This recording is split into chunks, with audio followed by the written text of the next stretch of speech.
Okay, so for this next video, we have some 16th notes that look a little bit different.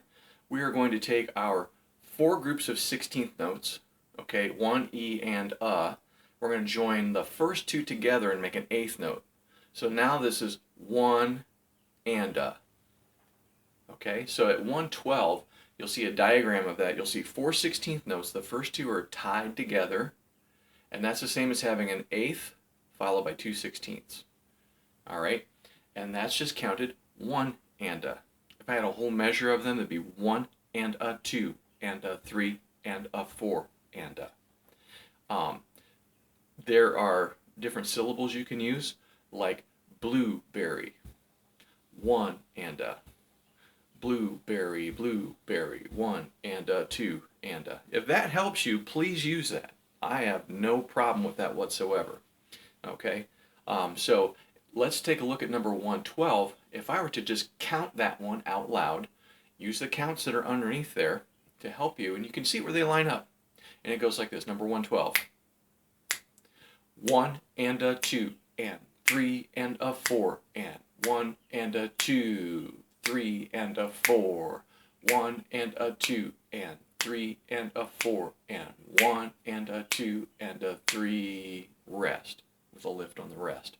Let me just play that on an open D string. Of course, you can set your bow into a block of rosin and play it that way. That's totally fine. Or you can shadow bow it.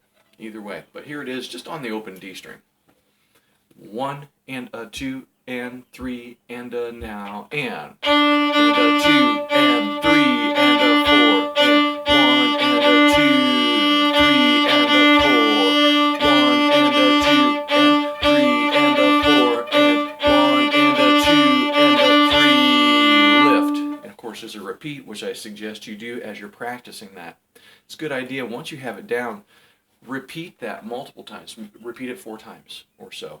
You'll really have a good idea of how to bow that. By the way, I don't know if you've noticed, my bow is pretty much in the middle, not close to the frog, not close to the tip. That middle is a really good place to play faster note values, such as eighths and, of course, 16ths, which is what we're looking at. So again, we're looking at just 2 groups of 16ths instead of 4 like we had in the last video.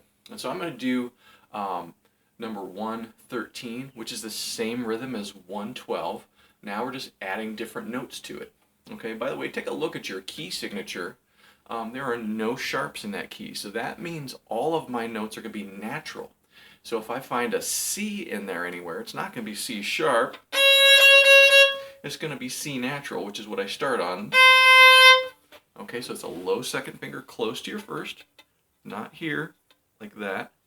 And it goes like this, number 113. 1 and a 2 and 3 and a 4 and...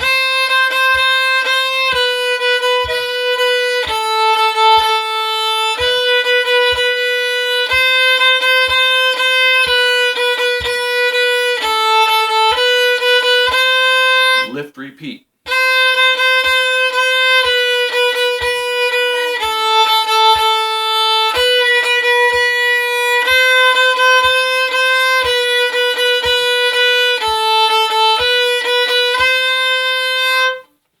All right, so there we have that.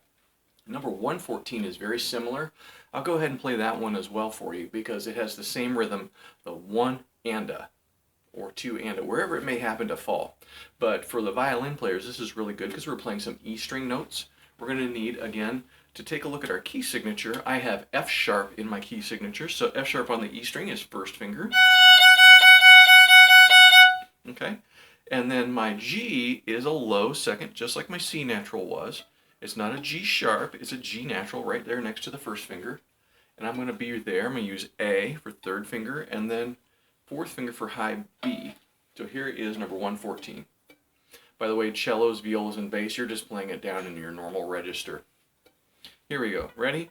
114 and a ready and now and...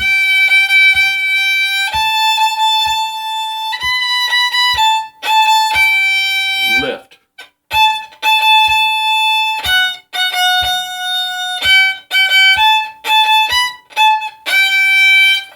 So notice there's some staccato markings on those eighth notes as well. Not so concerned about those, more concerned about getting the rhythms Then we can add the staccatos in later. So anyway, that's how that goes.